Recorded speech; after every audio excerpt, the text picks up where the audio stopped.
Diego Scawanati Nujets.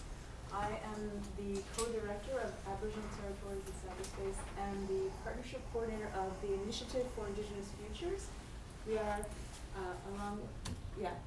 we're going to talk about that. I wanted to say that, and I'm also Mohawk, so I get to welcome you, Jesse, to my territory and the land we call Jojage in Anyangeha, my language. And it's very wonderful to have you here, and I'm glad you're going to be here for a longer time because I haven't gotten to really hang out and benefit from all that you bring to this place. So we welcome you on behalf of IF and AbTeC, and Nyama for coming. Thank you. And so I'm Jason Lewis. I'm a professor of design and computation arts here. I'm the co-director of Aboriginal Territories in Cyberspace with Scawanati, and the director of the Initiative for Indigenous Futures. There's a lot of labels going on. And then with Heather, I co-direct the Indigenous Futures cluster in the Research Institute up on the 10th and 11th floor. This is part of the Indigenous Futures Clusters Presents speaker series, which is where we invite people that we've invited into town for various things to talk about their work, particularly Indigenous artists, but then also people who've been invited in by other folks. It's our way of sort of creating a public dialogue about Indigenous arts, Indigenous futurisms, and sort of kind of all things Indigenous have come through and will continue to come through. So I welcome you all, and I want to turn it over to the splendid Dr. Ilio. Thank you. All right, for your third introduction before we get to the main event. It's my distinct pleasure to introduce my dear colleague Jessie Tungilik, who is, as Jason just said, our tri-co artist in residence for this semester. Jessie Tungilik is an interdisciplinary artist based in Iqaluit, Nunavut. He has worked in many artistic disciplines, starting as a ceramicist at the Matchbox Gallery in Rankin Inlet when he was just 8 years old, continuing into adulthood. Before working in Matthew Nukinya's Ayura studio in Iqaluit as a jewelry artist specializing in baleen, muskox horn, ivory, and silver. And I'll pause right there and say that Jessie, this is the first of a series of talks and events that Jessie is a part of.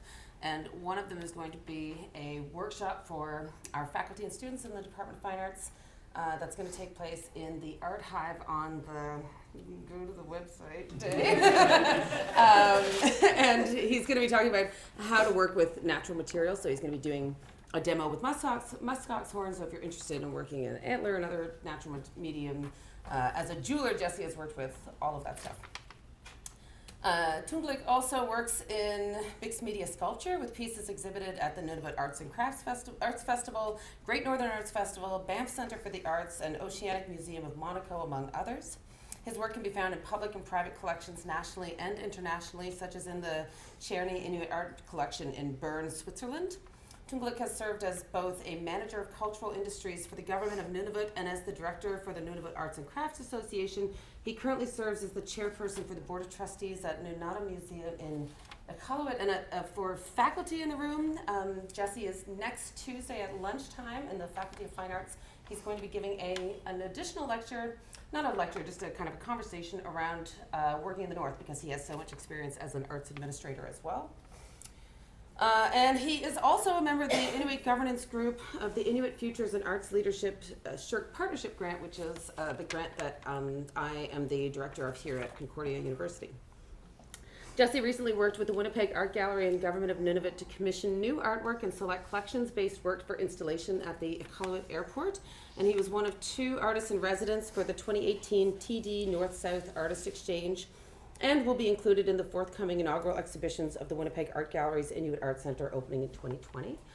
Just this morning, and actually last week as well, we've started a new project here that Jessie is leading where he's working with Inuit CEGEP students and other students from Concordia to create a sealskin spacesuit, which is a project that's going to be exhibited at the Winnipeg Art Gallery. It is a collaborative piece that they are doing through a series of workshops here. Right now there's a an artist on the 11th floor, a seamstress who is working on the pattern of the suit that I think Jesse wants to get inside and walk around in. I hope he's going to talk about that a little bit more. But there's actually, next Thursday and Friday, there will be a workshop for the students that people are invited to come and drop in and observe. That will also be upstairs in Milieu, where the group of Inuit students will be actually assembling the pieces that are being cut today or being designed today to start creating the spacesuit. And then on the, I think it's probably going to be on the afternoon of April 30th, at the end of the semester, we're going to have a little reception. You can come and see the final work. So please join me in welcoming Jesse during this very exciting residency.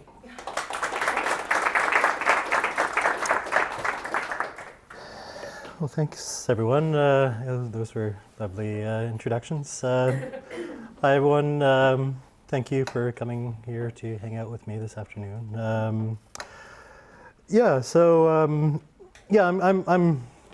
I'm a really informal guy. I'm those that know me. I'm not super talky.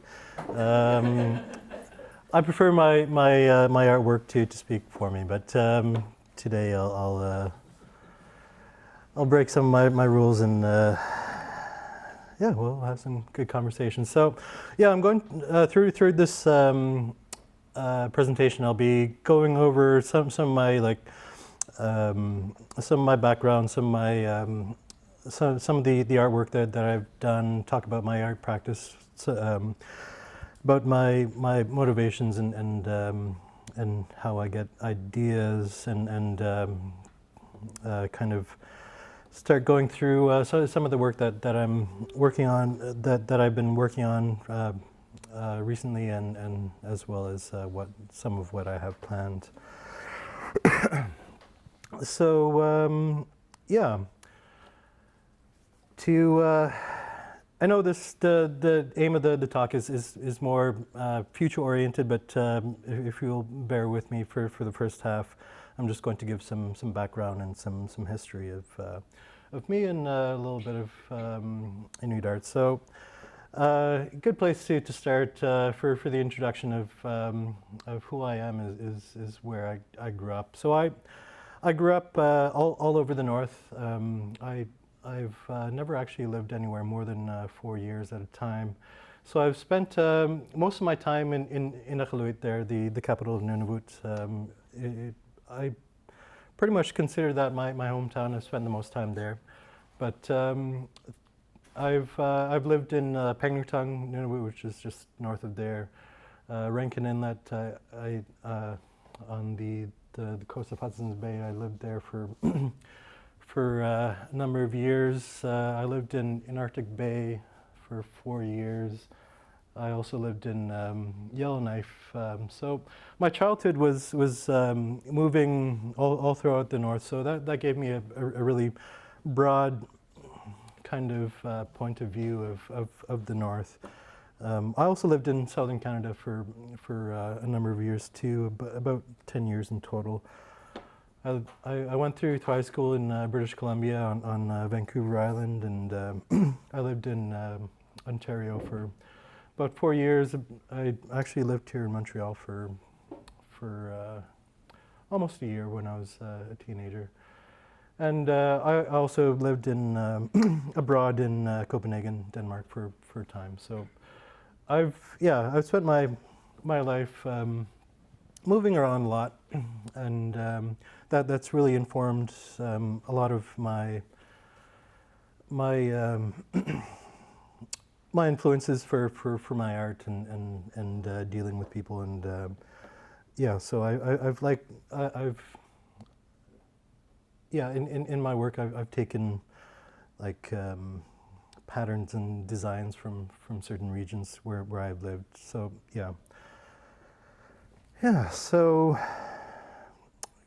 going kind of into the past. So I come from a family of artists.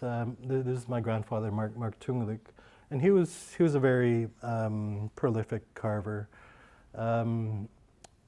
So he started off in stone carving, but really he became very specialized in ultra miniature ivory. ivory carvings. He also did some jewelry as well too, which is kind of I like kind of comparing our work. He actually saw quite a bit of success as an artist in his lifetime, and his work is exhibited all over the world. He has pieces in the National Gallery, the Winnipeg Art Gallery here in Canada, but he also has pieces in Buckingham Palace and the Vatican Museum. He actually did an artist residency in Moscow, Russia in 1976, and he actually has some pieces there in the it was shown in the Kremlin.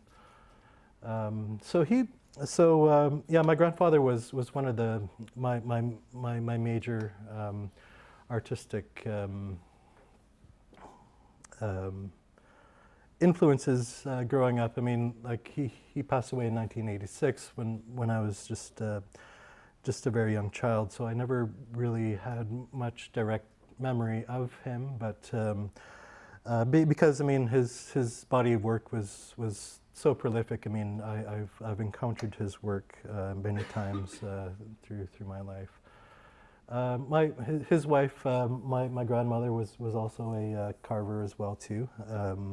She mostly worked in stone carving, and both of them, I mean, they lived a very traditional life for their first half of their life. So really, I mean, like this traditional way of life for me and my family is very close chronologically. I mean, my father was born in a skin tent on the sea ice, and really it was only during his lifetime that we really started transitioning into the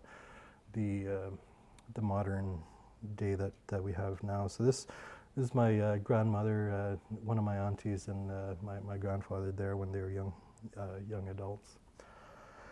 So, yeah, my grandfather's carvings were very traditional. The subject matter was very traditional. He depicted basically what his life was before colonization and before they moved into communities. So yeah, he depicted a lot of wildlife, a lot of like hunter scenes. These are two from my grandmother. She mostly depicted, again, very traditional subject matter, things from their own life, and it was kind of a neat snapshot of what things were like really not that long ago.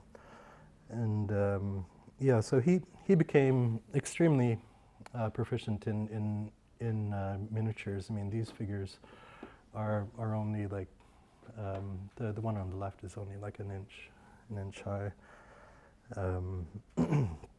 and yeah. So throughout the progression of his work, I mean, some more modern influences started to appear. I mean, this piece is a fox trap.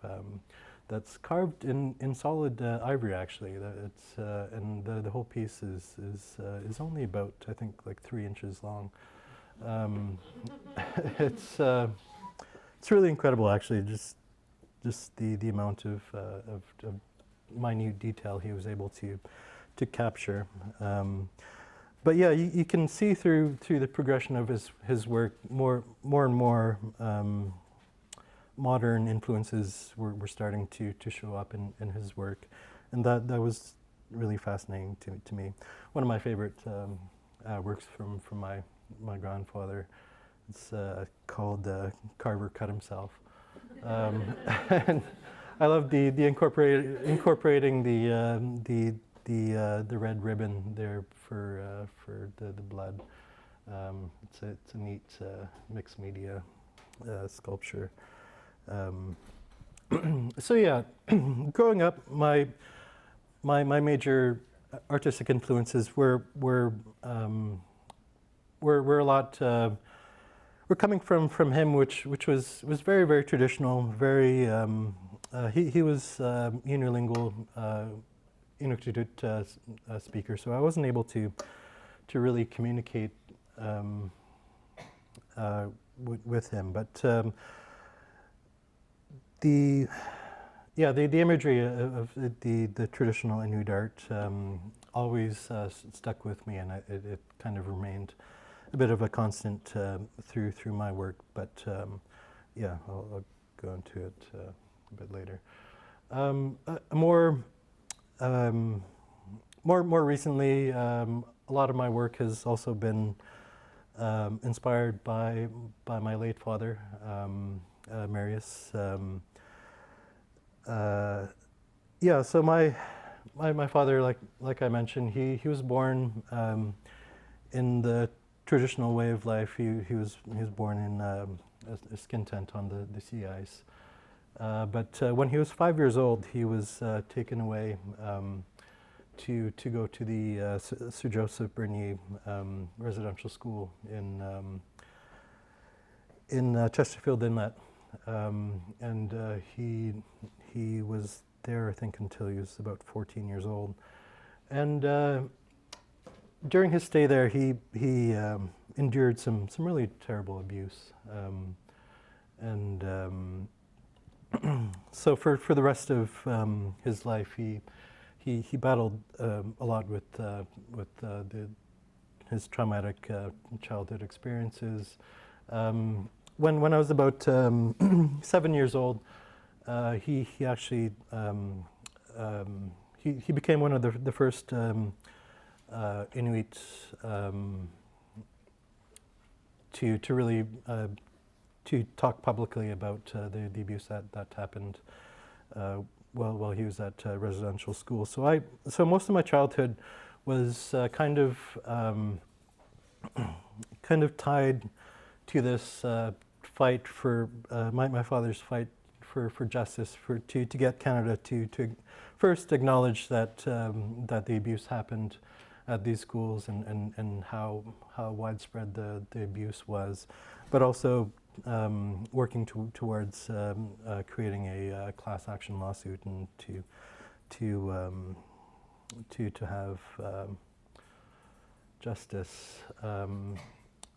Unfortunately, he never received justice. So this was one of my father's abusers, Johannes Rivoire. He was an oblate minister, and he was actually charged with the abuse in the late 1990s, but he actually fled the country to France. He was a French citizen.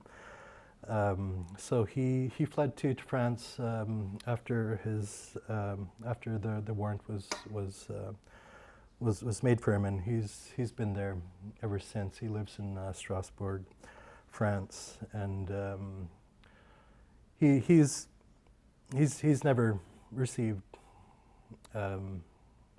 any justice for what he's done,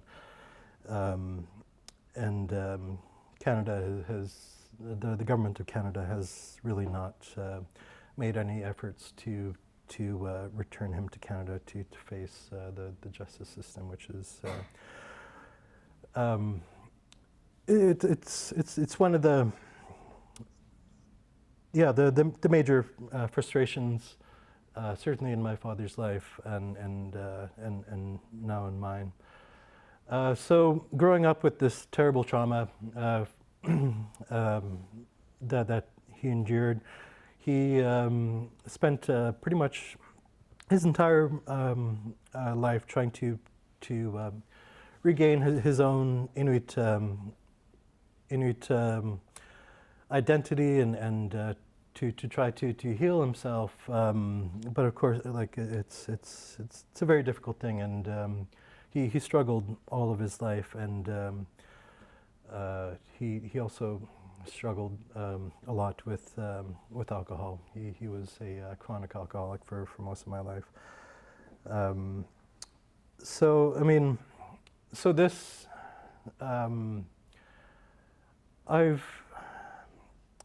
I've used art as a way to process a lot of that childhood trauma, the intergenerational trauma, and also to try to reconcile my childhood memories of my father, and trying to separate that from his trauma.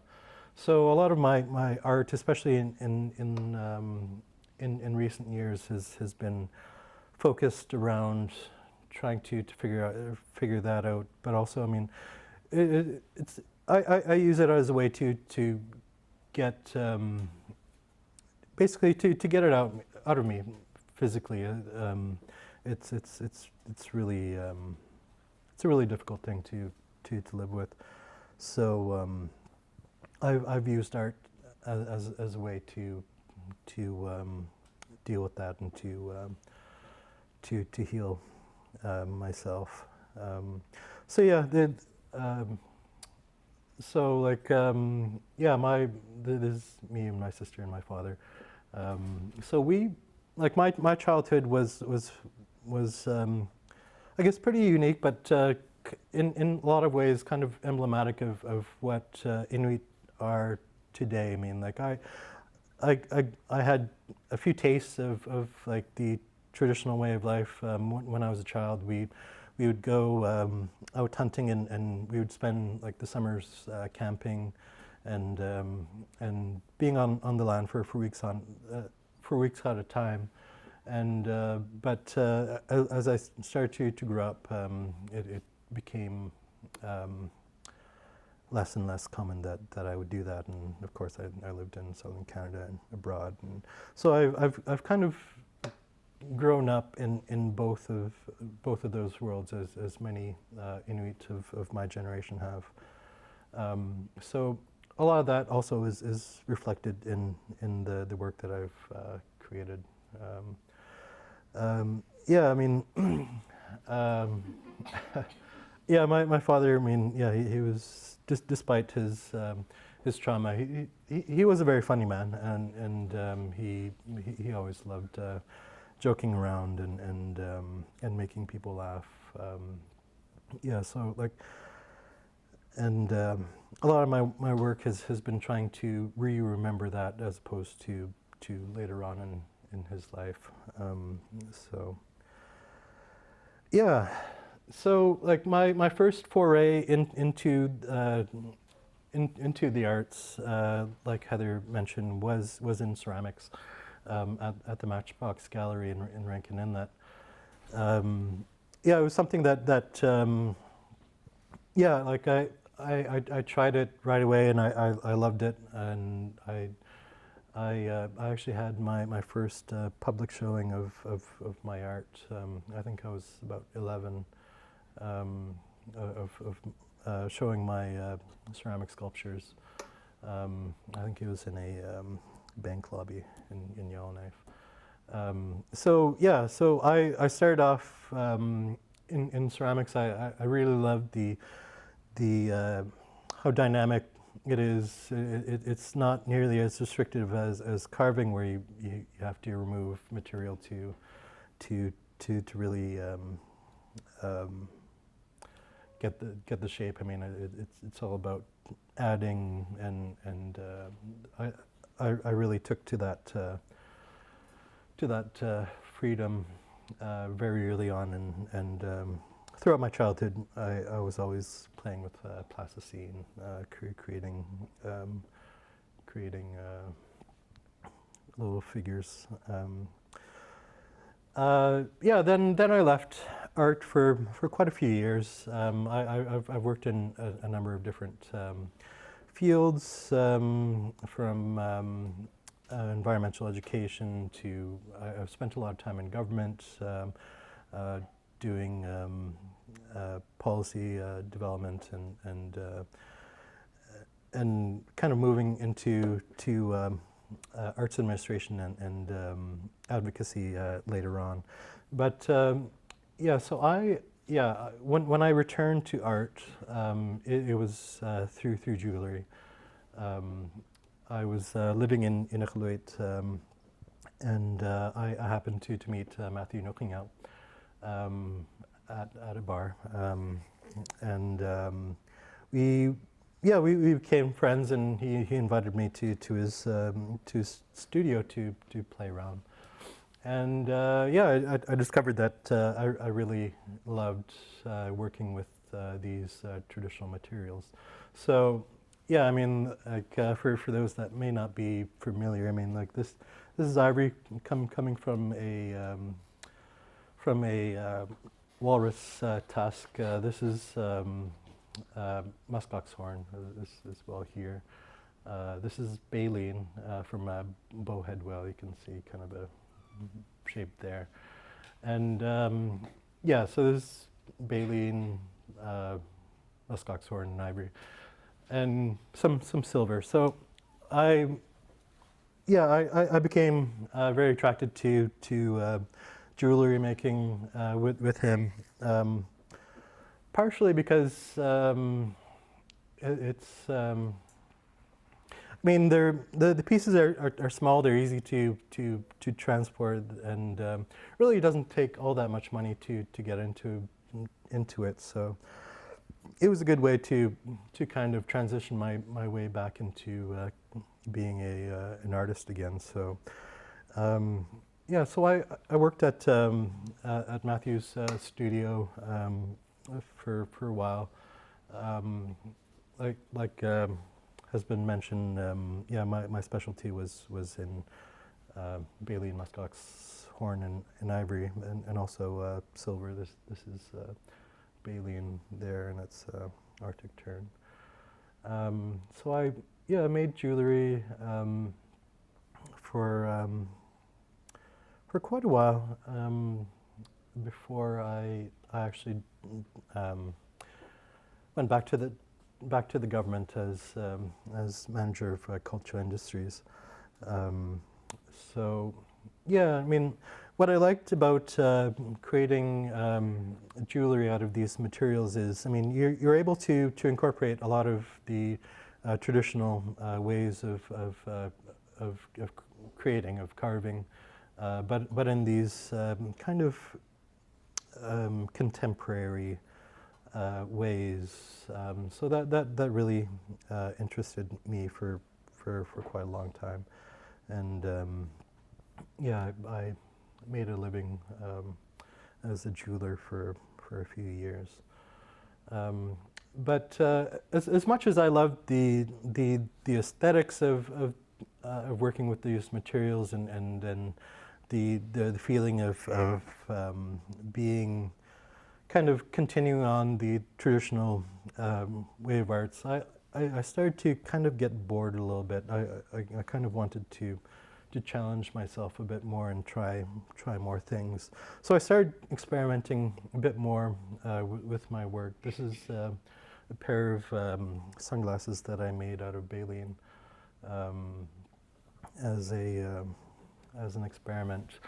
One really great thing about baleen is it's one of my favorite materials to work with, despite how much it smells when you work it. But I mean, the baleen, of course, is the filters inside the mouths of the bowhead whale. Well, we get it from bowhead whales, but any filter feeding whale has them. But so there are these long strips. They're almost like a hard plastic. They're really lightweight, but it has a lot of structural integrity. But the thing I find the most neat about it is when you apply heat to the baleen, you can actually mold it into different shapes. It's really fantastic to work with, and it polishes up very beautifully. So I did a lot of work with that. Like I said, I always love trying new ways of art. I mean, like in the traditional Inuit art forms that are really, I guess, made popular these days. I mean, is carving, is wahing, as you see here. This was one of my first and only forays into textile work and embroidery. So, like, I've always been very interested in just trying whatever I can. There's some charcoal work that I did. These two my aunties actually from a archival photo. I did a mural commission a few years ago. This is in the Iqaluit library. This is it depicts a traditional Inuit legend, which is told in many different iterations from Alaska all the way, or from Siberia all the way to Greenland, which was something that I found very interesting. I mean, there are regional variations on this story, but I found it very fascinating that the same basic story is told throughout the Inuit, the different Inuit groups over a period of thousands of years. So I mean, so this was one of my I guess experiments in the more like traditional Inuit imagery, and but I'm a lot more comfortable in 3D. So I started moving more into carving, but I wanted when I decided to pursue becoming an artist as a profession, I told myself that if I was going to do this, I wanted to make things that other people aren't making, and there were a lot of ideas that I thought that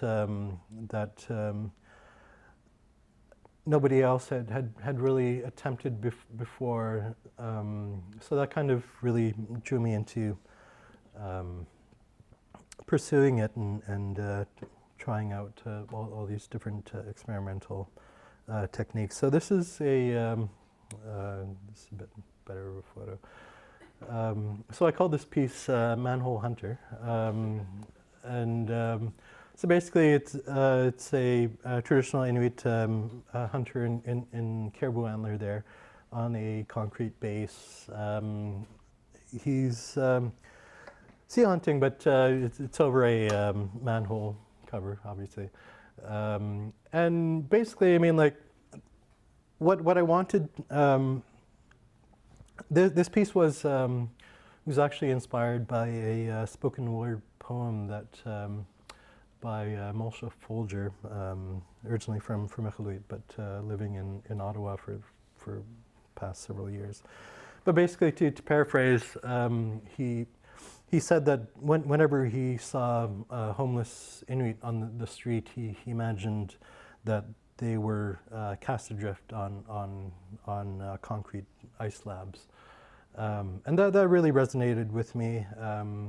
I never liked seeing homeless Inuit, and like having spent a number of years living in the South, I wanted something to kind of reflect that, but also, I mean, like it also has kind of a the themes touch on climate change as well as social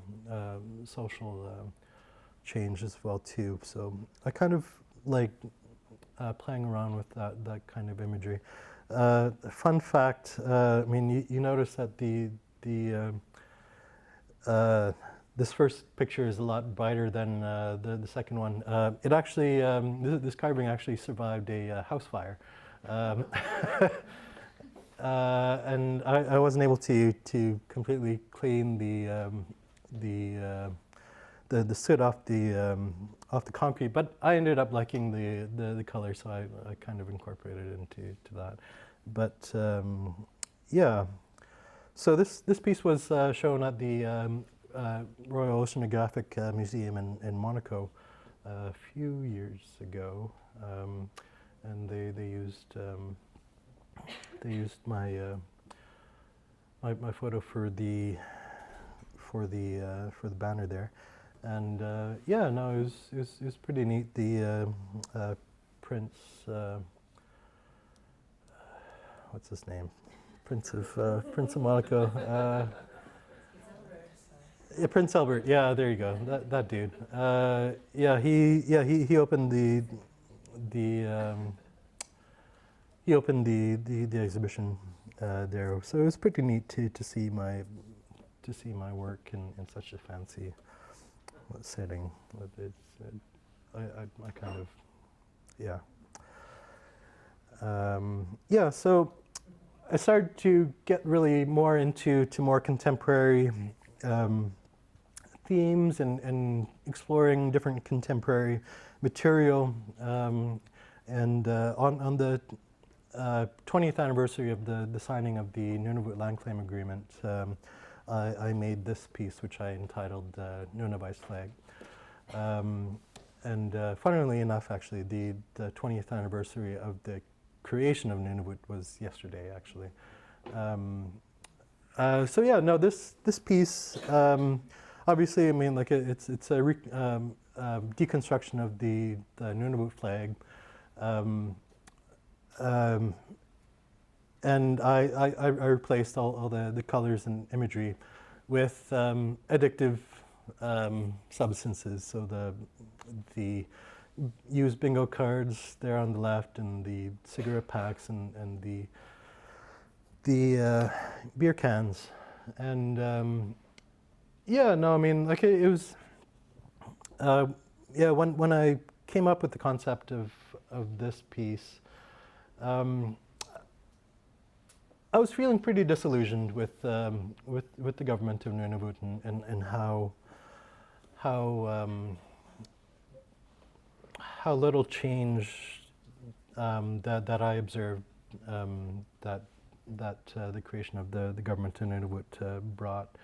And I kind of wanted to make a commentary on the colonial influences on the land, all these addictive vices were brought up with settlement, and unfortunately a lot of Inuit fall victim to these vices. So so I wanted to explore that, but also to get people to think about the various stereotypes people associate with certain regions. Having grown up, having gone through high school in the South, I heard all the stereotypes of Inuit, that they're addicts and they're whatnot. So I wanted to use this kind of as an illustration to get people to think about that, and also to kind of turn the symbolism of the original flag kind of on its head. So another fun fact: my first paying job as a teenager was actually as a legislative page on April 1st, 1999. So I had a front row seat to the creation of the government in Nunavut, and I actually saw the flag before it was released to the public, and I hated it immediately. I thought it was the ugliest thing in the world, and yeah, I never really warmed up to it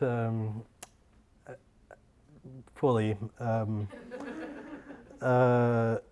Yeah, it's less so now. But so yeah, basically, I mean, like the symbolism of the colors of the flag in the original flag The gold, the yellow is supposed to represent the gold, the rich resources of our territory, which of course is the only thing that Canada is interested in.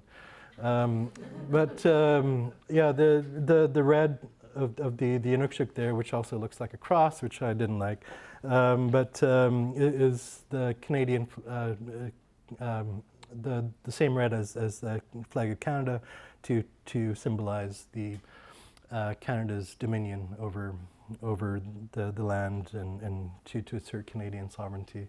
The white is supposed to be to represent the pristine, our pristine nature, which is being exploited every day, and the blue of the star is supposed to represent the North Star, our guiding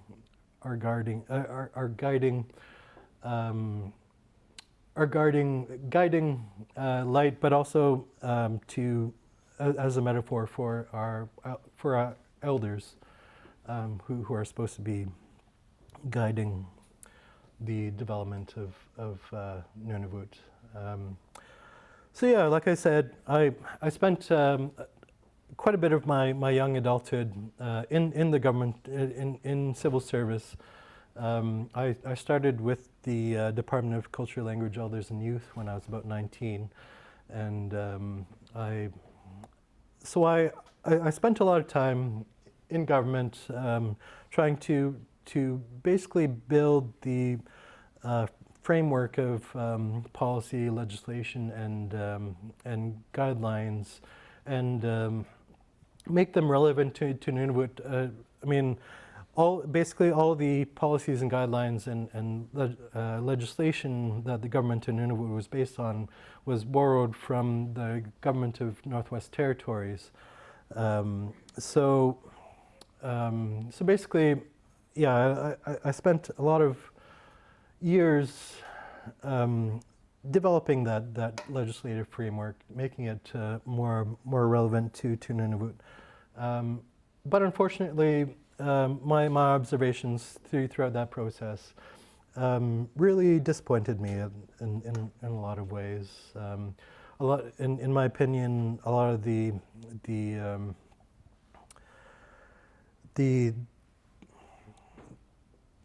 attempts to Nunavutize the legislation was really superficial, and it really not much was changed other than the facade, and yeah, unfortunately the government still is in the same predicament.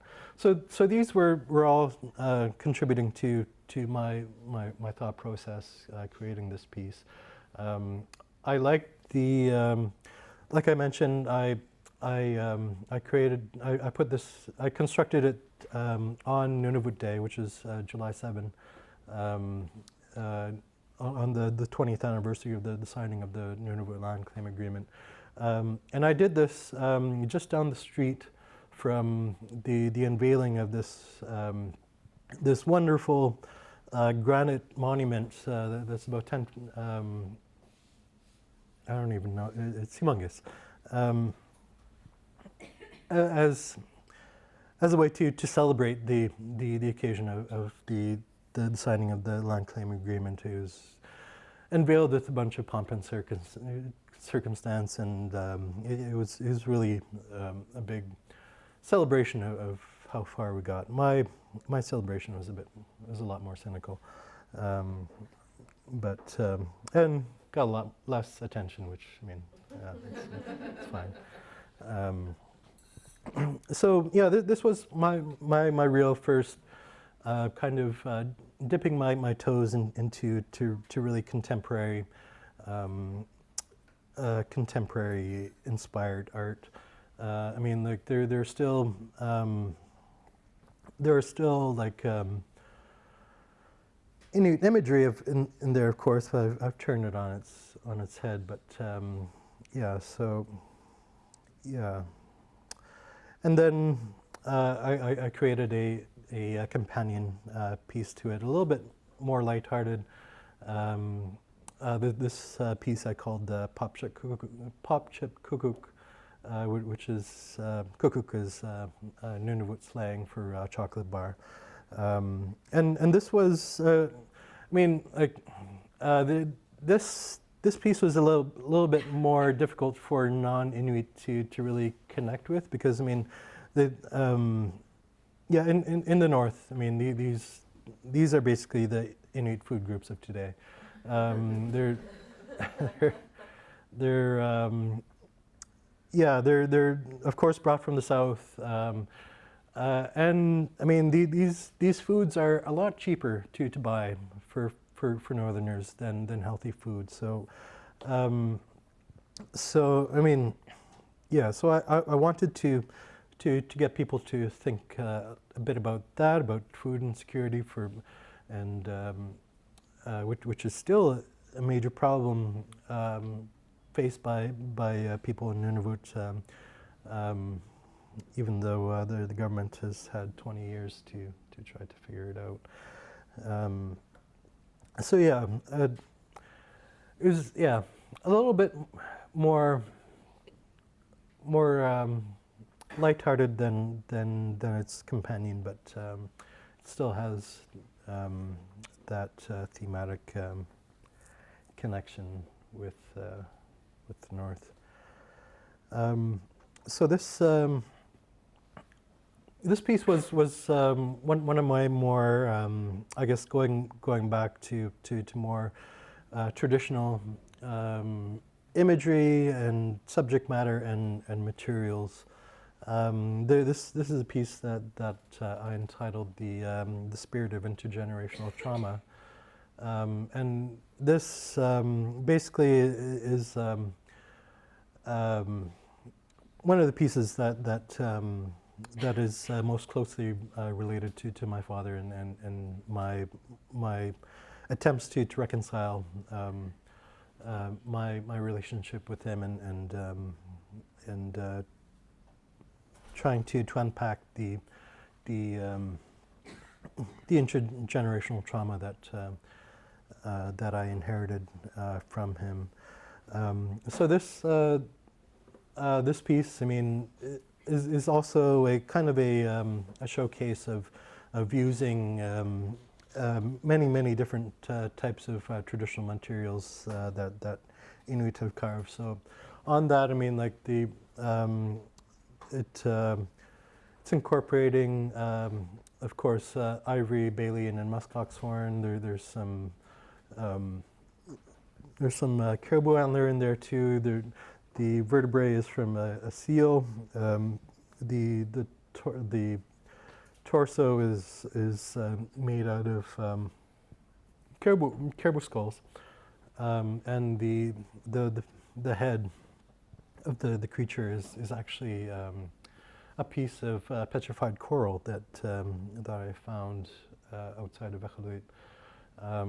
So there's a bunch of symbolism in this piece. This is a focus of the figure that's fused to the back of this spirit of intergenerational trauma. So this is a inverted caribou skull. But when I was putting it together, and adding the muskox horn nose, it looked to me like, for those that are familiar with Inuit art, there's a lot of carvings that depict transformations of people. So to me, this looked like a shaman that's transforming into an owl. So I kind of incorporated that, and a lot of my symptoms of PTSD were incorporated into this piece. So I mean, so basically, I mean, the piece as a whole is kind of supposed to be a physical manifestation of the terrible nightmares that I had following my father's death, of the flashbacks and the trauma associated with him. I struggled for many years with terrible nightmares. So I wanted this piece to be a physical manifestation of my feelings, dealing with my father and his death. So this, I imagine this creature, this insect-like creature, dragging its dry bones behind me wherever I went, and just as kind of a constant reminder of the loss of my father and the difficult life that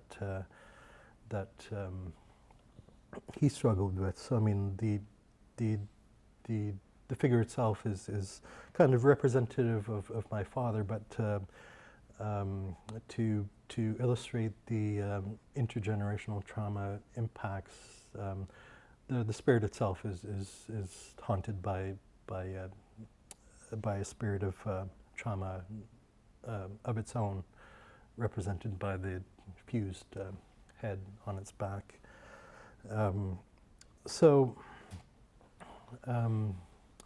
And you may notice that the expression of the face is very similar to the photo of my father when I was a child, which was one of my favorite memories of my father growing up, which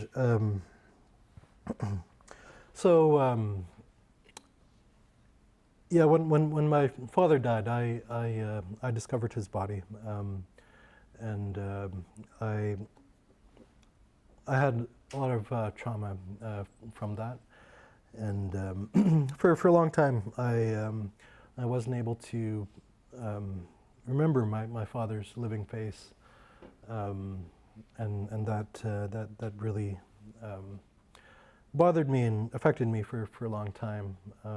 So I've spent years in therapy, basically trying to rebuild my memories of him to replace the traumatic ones that have kind of taken its place. So this this piece was very much about my journey to try to heal from that traumatic wound.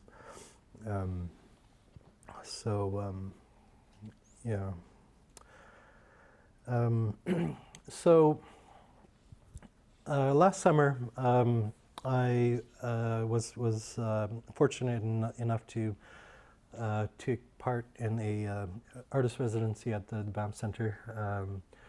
I was like Heather mentioned, I was one of two artists that participated in a North-South artist residency exchange. So I came from Iqaluit to work at the Banff Center, and another Inuk, Inuvialuk, who was living in Calgary, went to the Great Northern Arts Festival in Inuvik to work. So during my residency at the Banff Center, this piece here, which I mean, I've kind of gone back and forth with titles. I haven't quite settled on one. I've been kind of calling it Bottled, but I'm not really that satisfied with it. But basically, I mean, the idea there, I mean, it's a Inuit figure, cast in bronze that's suspended in clear polyester resin inside of a bottle. Yeah, so this project was a lot of fun to figure out and to basically what I wanted to get out of the Banff residency was to really push my limits as an artist to try new techniques, using new technology, and really bring the traditional Inuit imagery into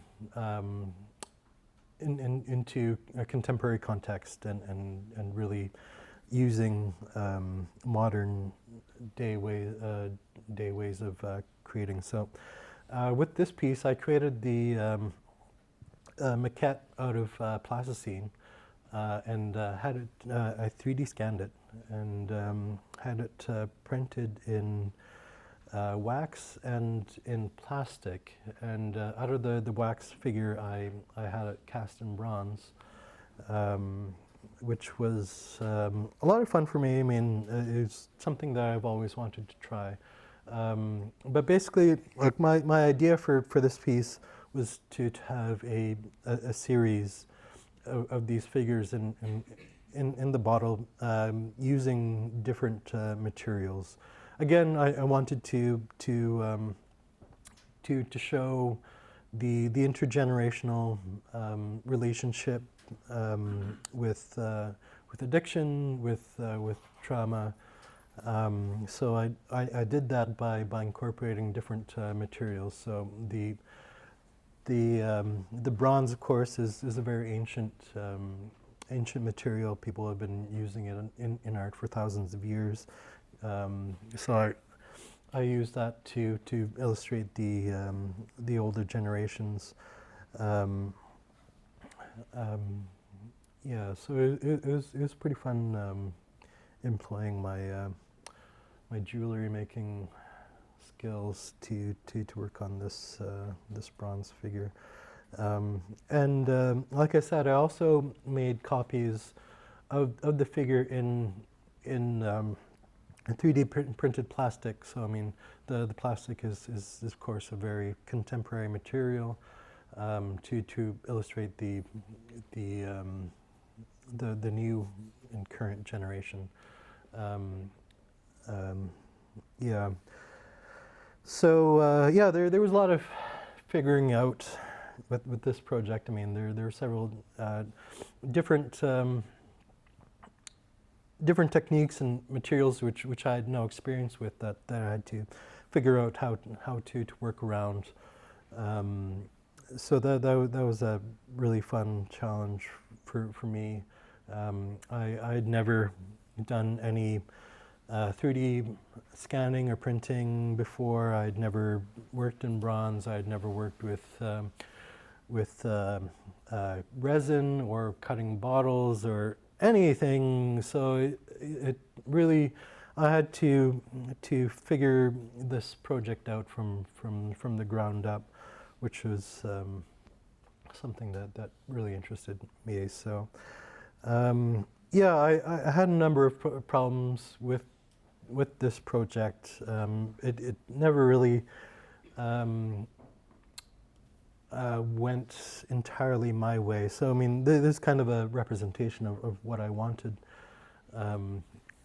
the plastic figure to look like, but of course I wanted it to be suspended in some sort of clear material. I did try with the polyester resin, but unfortunately, like the problem that I ran into with the plastic figure is when it's curing, the polyester resin heats up quite a bit.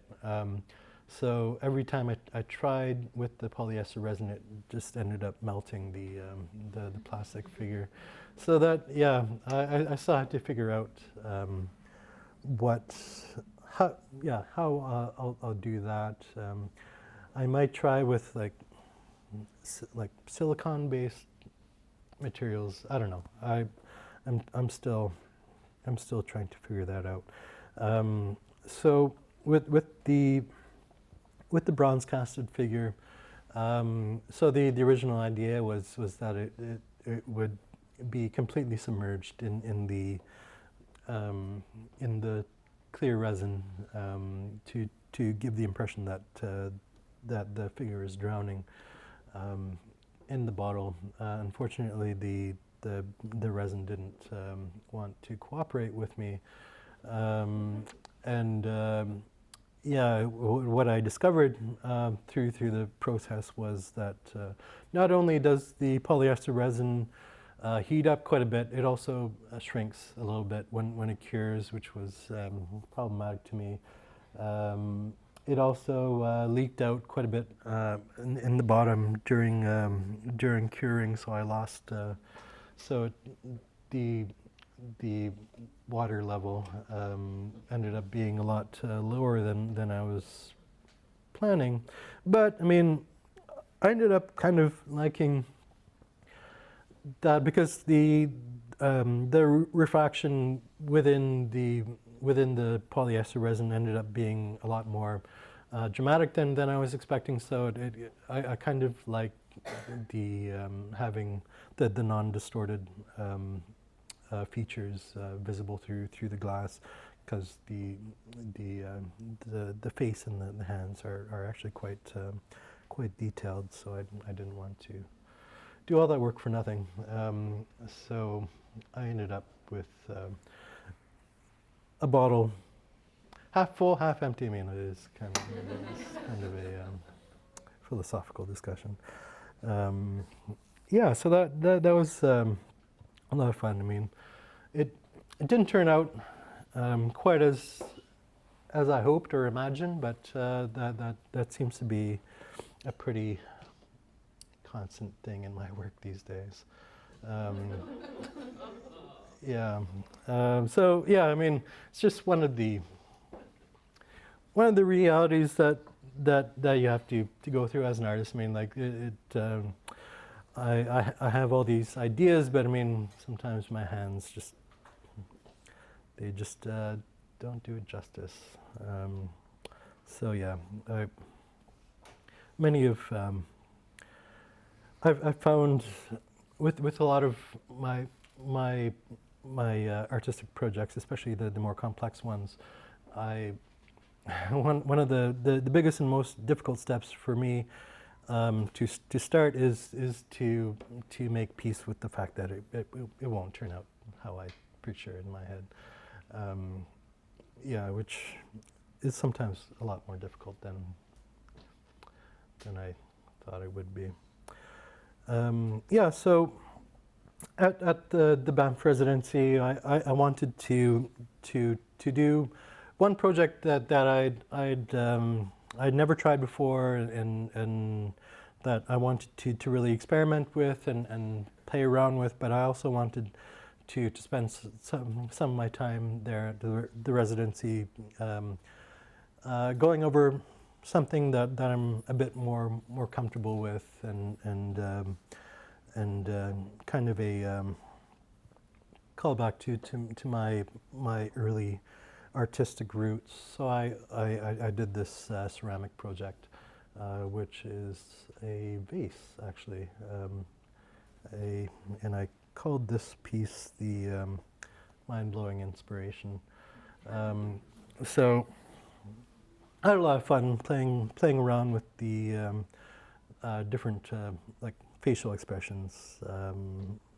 Yeah, I tend to get a lot of enjoyment playing around with that. So originally this was supposed to be a raku pottery project, but I was in Banff during the height of summer, and there were a lot of forest fires that year. So yeah, we ended up not being able to do the raku firing. So I ended up kind of trying to capture the same kind of feeling of raku. I wanted the textures to really come out. So I ended up with this kind of dirty glaze type thing, which I thought turned out pretty well.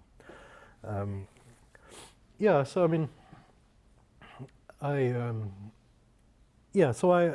I feel very comfortable working in clay, and although as an adult, I haven't really done much with it. I mean, I don't know. Maybe I associate it a lot with my childhood, and so it kind of feels kind of like a childish, kind of a childish thing to do for me, even though I know that, yeah, yeah, I don't know, it's just kind of a psychological thing for me. So yeah, this project was kind of going back to childhood. So yeah, more recently, so this is a piece, mixed media sculpture that I did here, and I entitled it the Feeding My Family. And this was done for Nuit Blanche. It was part of a collaboration of a larger group of mostly northern Inuit artists, part of a installation called Memory Keepers 1.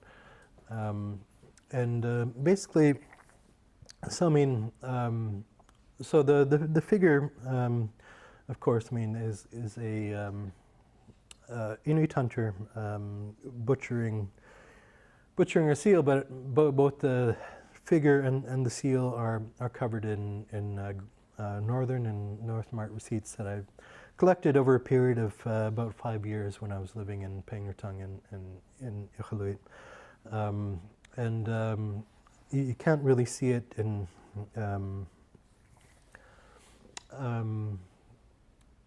here, but the intention was for people to be able to go up and read these receipts to see how much it costs to feed your family in the north, which of course is a lot. The cost of living in the north is really astronomical.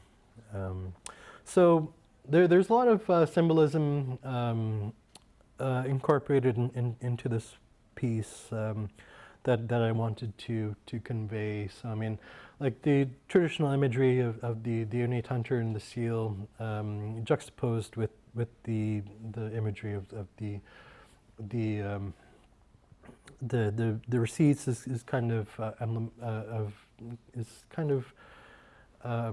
showing the dramatic social changes that we've been forced into in the past several decades. Inuit, of course, were a subsistence hunting culture before we were colonized and assimilated. So I wanted to show the cultural changes, also the disconnection between the Inuit and their traditional food source, which is the seal for the most part, by removing the hunter's hands. Yeah, I mean, seal hunting now, I mean, is still an important part of contemporary Inuit life, but it's kind of more relegated to a leisure pursuit rather than an actual way of life these days, which I mean means that it costs quite a bit of money to be a hunter. So I wanted to show that. I also wanted to kind of illustrate the loss of cultural identity of Inuit by creating the figure without any facial features, and I also wanted to kind of get an impression of that the figures are stuck in place by these receipts as a way to, well, inside the tent structure, as a way to kind of explore the idea that Inuit have been forcibly relocated into government administered communities. Inuit, of course, were semi-nomadic before colonization, but we were forced into these communities to live in a way of life that was not really compatible with how we had lived our lives for thousands of years. So I wanted to really show that in a way that that people could pick up on. I think one of my more favorite parts of aspects of conceptual art is that depending on who's viewing it, there can be pretty radical differences in what people take away from these pieces. So, for Northerners, I mean, like they'll probably take away, but different things from people that may not be that familiar with the imagery and traditions of the North. So, some more photos of the piece while it was installed here during Nuit Blanche. A bit more, say, closer view, so you can see the receipts there. Yeah, so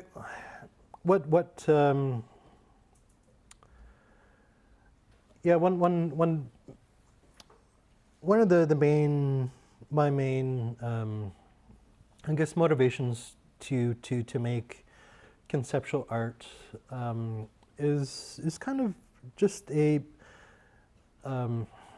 it's a way that I've been trying to communicate all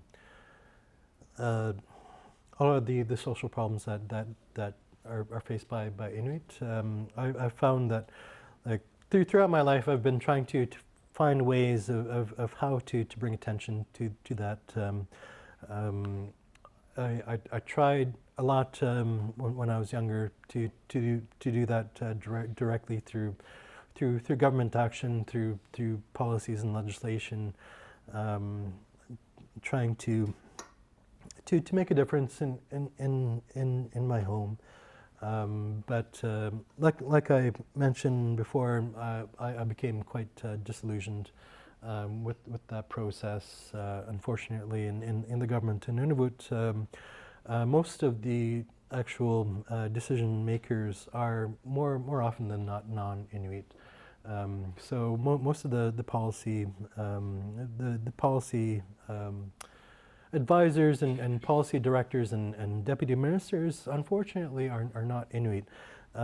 So a lot of the work that I've been trying to work towards, both in my artistic practice as well as an arts administrator and advocate, is really to try to address that deficit of Inuit decision makers and influencers.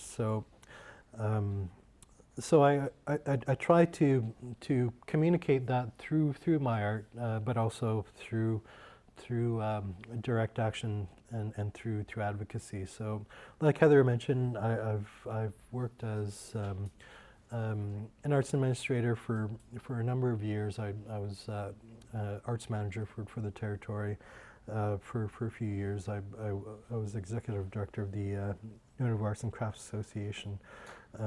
So, yeah, one thing that I've been really passionate about is making sure that Inuit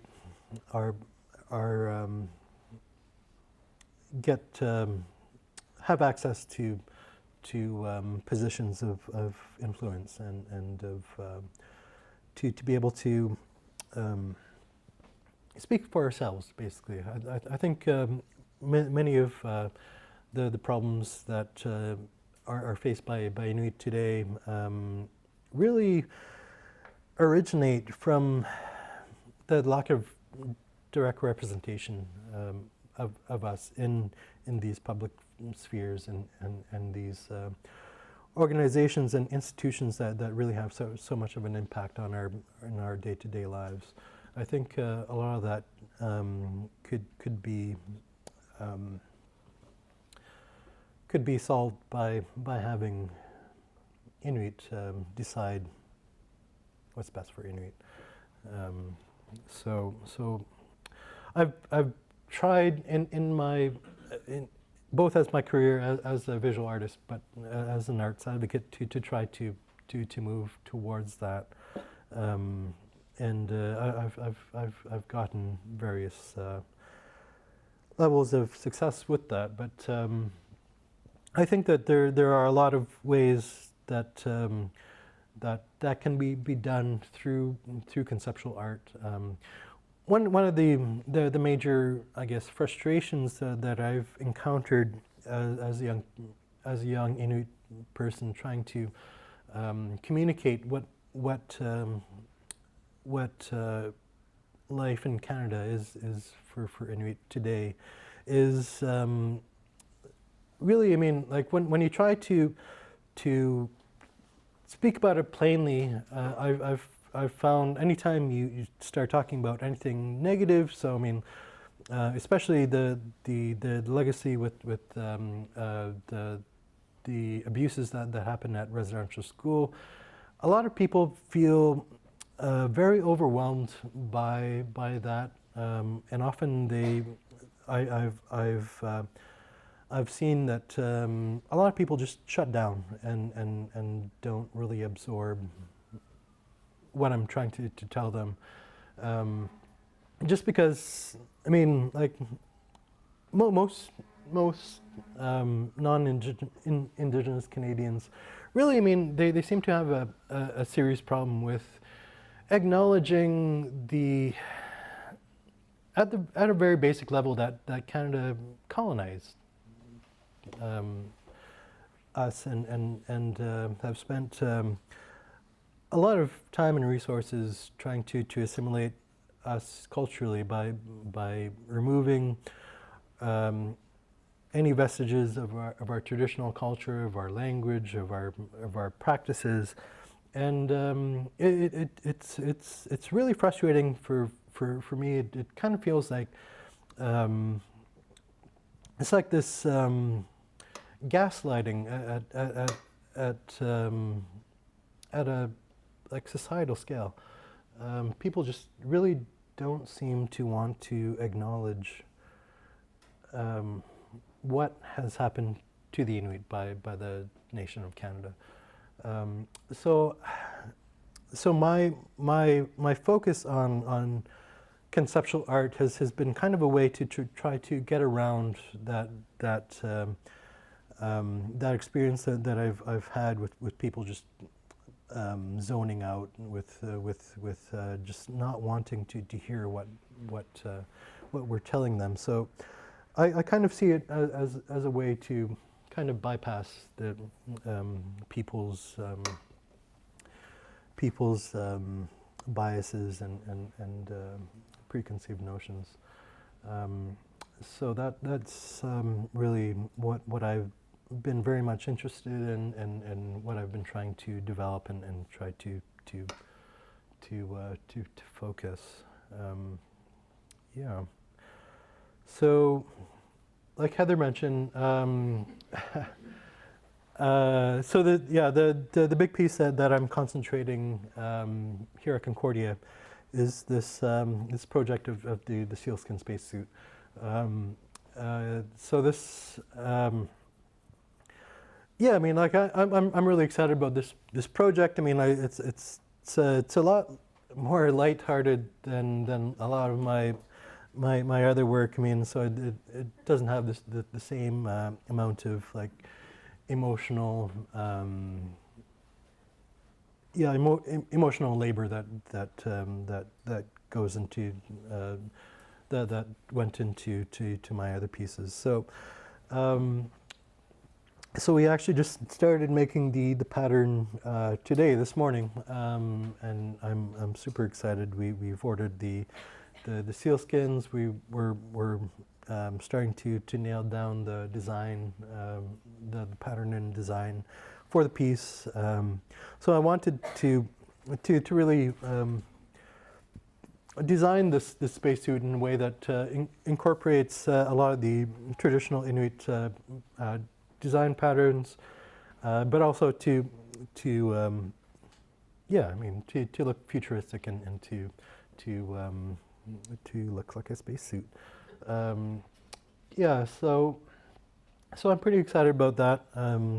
So for the patches, like the flag and like the logo and the name tag, I'm having all beaded, and of course I'm replacing the Canadian flag with the flag of Nunavut, because that's where I'm from. So again, this is all very, very new for me. Like my project at the Banff Center, I have almost no experience with any of this. My mother was growing up, even though she's actually a settler from this area. She's from the Laurentians. She ended up becoming very proficient as in Inuit clothing. She's a very great seamstress, and so she made all of my traditional clothing growing up, and so that was kind of my inspiration for this piece. I always imagine when I was wearing it was mostly caribou clothing that I wore, because we were from it's when we lived in Rankin Inlet, which is more of a caribou hunting people rather than a seal hunting people. But they're very bulky. They're very heavy, and I always imagined when I was wearing them that I was wearing a spacesuit. I had a very active imagination when I was a kid, and I would always play around with it, and it kind of stuck with me growing up. So when I heard about this residency here at Concordia, and that it had a future-oriented theme to it, this project came to mind. So yeah, I've been very, very excited about this, and yeah, I think it's going to be a lot of fun. Yeah, so that's about it. Yeah.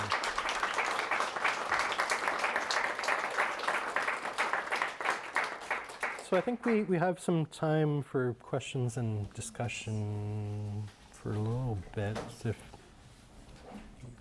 you guys have any. Yeah.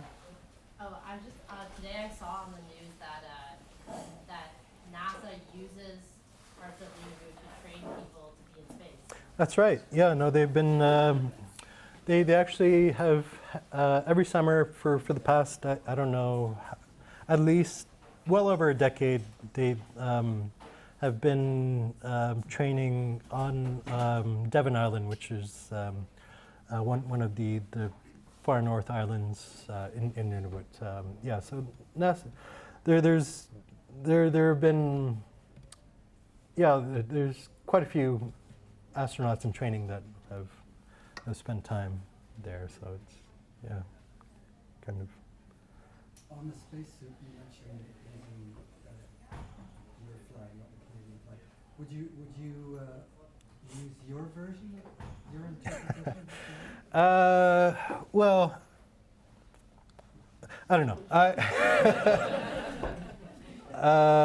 don't know. I think I think the beaded version is enough of a kind of adaptation. I think. Yeah, I think thematically that'll work best. Yeah. Any other questions? Yep. I was just wondering about the structure that your sculpture was in. Did you build that as well, or? No, actually. So yeah, that piece was a collaborative project. So actually, Jason Sikwak here at Concordia made the tent structure for me, which was pretty fantastic. Actually, it turned out great. Yeah. Mm-hmm. In that picture of your sister and your father, did your mom make those outfits? She did. They look Yes. brand new. They were very well used. The traditional Inuit clothing is actually really it's fantastic. I mean, they're very resilient, and yeah, you can put them through pretty much anything. They look great. Yeah.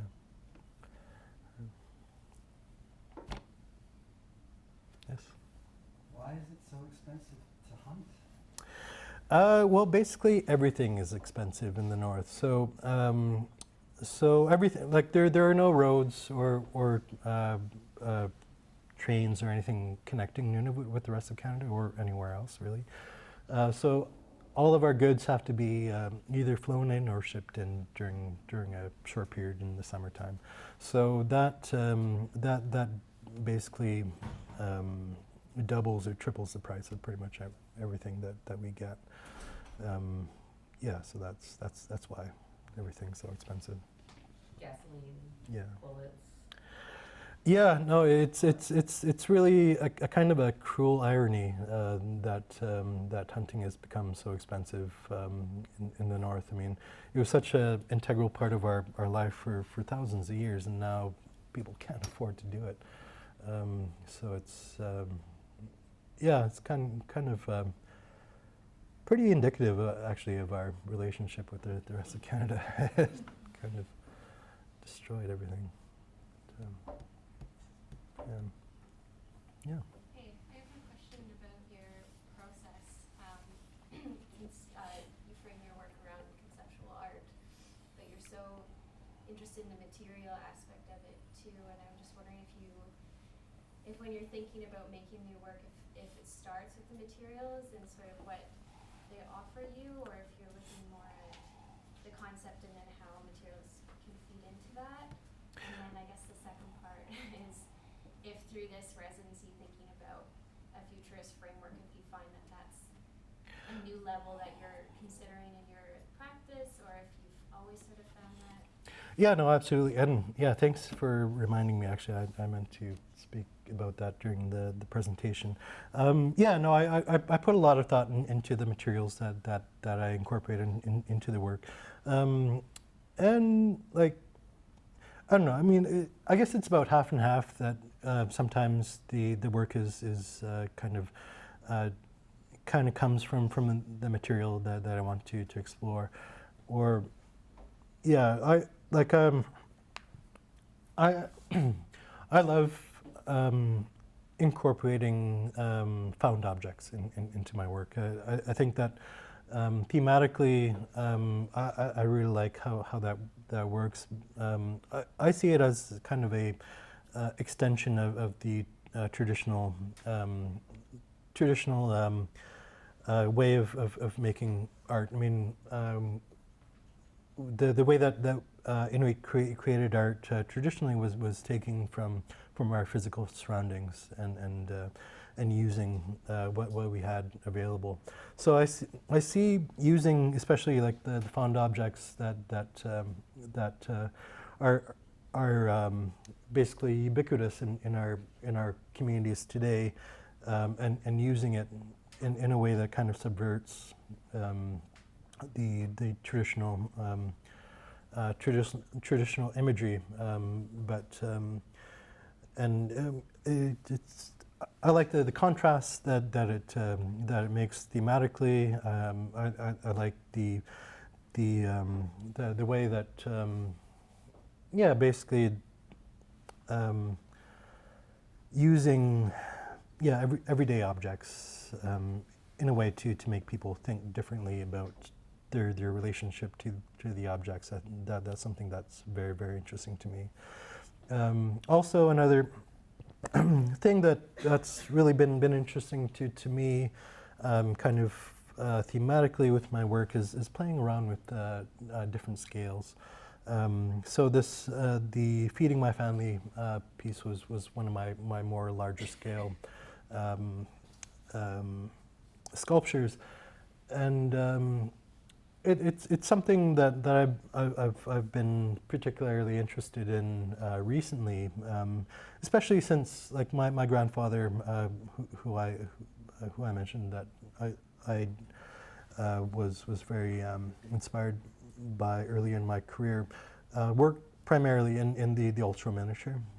So I like the, I guess, thematic contrast of me kind of going in the opposite direction and working in large scale. So that's, yeah, definitely things that I'm very interested in developing. What is the response to your community? It's been a pretty mixed bag. Like when I unveiled the Nunavut's flag, I was expecting some negative reactions. And I got some. Yeah, so I mean, like there are a few comments from local people that I knew that complaining that it was very negative, which I mean it is, and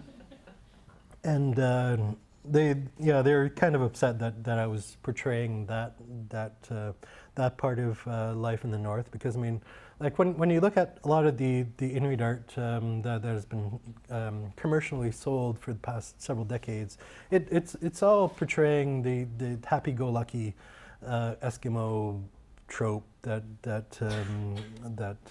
has really permeated the public sphere. So I kind of go out of my way to make sure to show the other side. And yeah, no, I mean, like I do get a few comments that, yeah, I'm focusing too much on the negative, but I do think that it's important to portray that as well. As a follow-up, do you think they would respond differently if they knew that these works were being created for in-community only? Is that true? I don't know. I don't know. I mean, like life in the north. I mean, it's very strange because I mean, like you get the Inuit, non-Inuit dynamics, but I mean, like all of our communities are very small and very isolated. So I mean, like you get the same like small town problems that you get everywhere else, and there can be a lot of like jealousy and stuff like that. So I mean, that happens everywhere. But yeah, I mean, like by and large, I mean, the reactions of people back home have been very positive, and they do seem to appreciate what I'm doing. But of course, that's not going to be everyone. But yeah. Mm-hmm. I actually want to return to Sarah's the second part of her question about the future framing and whether that's sort of been, whether that's something that's already in your mind, or it's been productive in this frame to think about those things.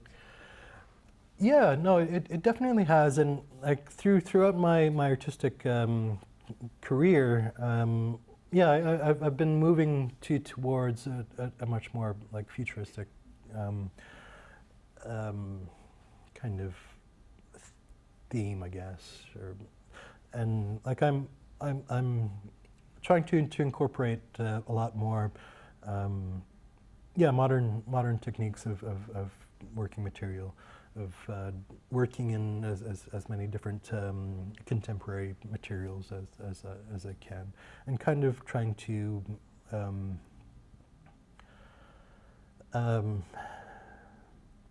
just trying to push the limits of what people consider Inuit art to be. That's something that that I'm very, very interested in as an artist. Yeah.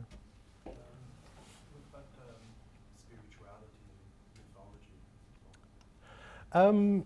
Yeah, so that's a good question. I haven't really incorporated that much of that aspect of Inuit culture into my work.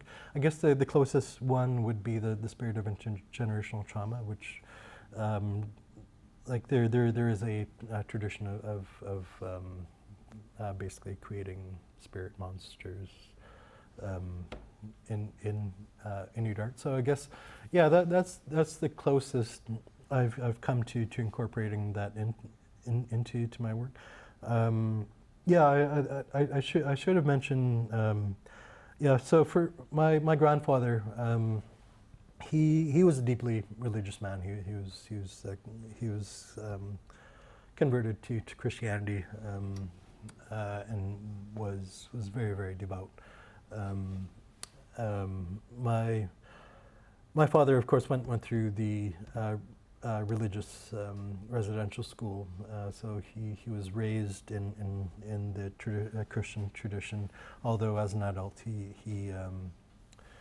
rejected a lot of that. Although he did go back to it afterwards, which I found difficult to reconcile as well too. But by and large, like a lot of the stories and the traditions of our traditional spirituality have been lost. The Christianity really did a number on that. So There was also some mention of legends, or do some work related to. And actually, the legend of Kibyok that I adapted for the mural. Actually, the story is kind of hilarious. Just how much subject matter in that is really. Not Christian. Like there's in the story, like there's a spirit of the lake, which is basically just a gigantic water penis. There's parts in the story where a man marries a fox and then marries a goose, and like there's like jealousy in there and murdering of So a lot of our traditional Inuit stories and legends were like that. They were very they're very graphic. So and like there has been kind of a resurgence of that some of it coming back in recent years, but it's still kind of a taboo subject, unfortunately. When we were talking about the space, also you had mentioned the shamanic figures that go up to the moon and so on, and we started this conversation. You were saying that some of the patterns you weren't sure if you could use them or not because they belong to families. That's right. So I mean, like, one of the legends and I guess stories that traditionally have been told that were that our shamans would travel to the moon. They would travel all over the place, but there were also stories traveling to the moon. And early on in the when I was thinking about the design of the sealskin spacesuit, I was playing around with the idea of incorporating some shamanic imagery in the design, but it can be a very touchy subject because a lot of these designs were passed down through families. I didn't really want to get into that that aspect of kind of pinpointing where certain designs came from. So I went a bit more generic, I guess. Yeah. Okay, I'm gonna cut it off. Jesse's been up there for an hour and a half, so. And so thank you, that was a really great presentation. It was wonderful to see you. A pleasure. Just quickly, I had one job I didn't do, which was to say thank you to the people who helped make this possible, which is the Dean's Office of the Faculty of Fine Arts, Sarah Brown in particular, and Social Sciences, Humanities and Research Council, and Victor Arroyo, who is helping organize the residency, and then Sarah England, who's our research coordinator, who really put this all together. So thank you to all of you. And AbTeC to go out on. So next, I keep getting it wrong. Next Wednesday afternoon from 2 to 6, there's going to be Remembering Tomorrow, Archiving Indigenous Digital Art. It's going to be a symposium here at Concordia, up on the 11th floor. And we're going to have 3 keynote speakers, Sherry Farrell-Rossett, Neil Powson and Dreddy Eckenshee. yes, so we invite you all to come join us upstairs on the 11th floor, 2 o'clock next Wednesday. Okay, thank you all.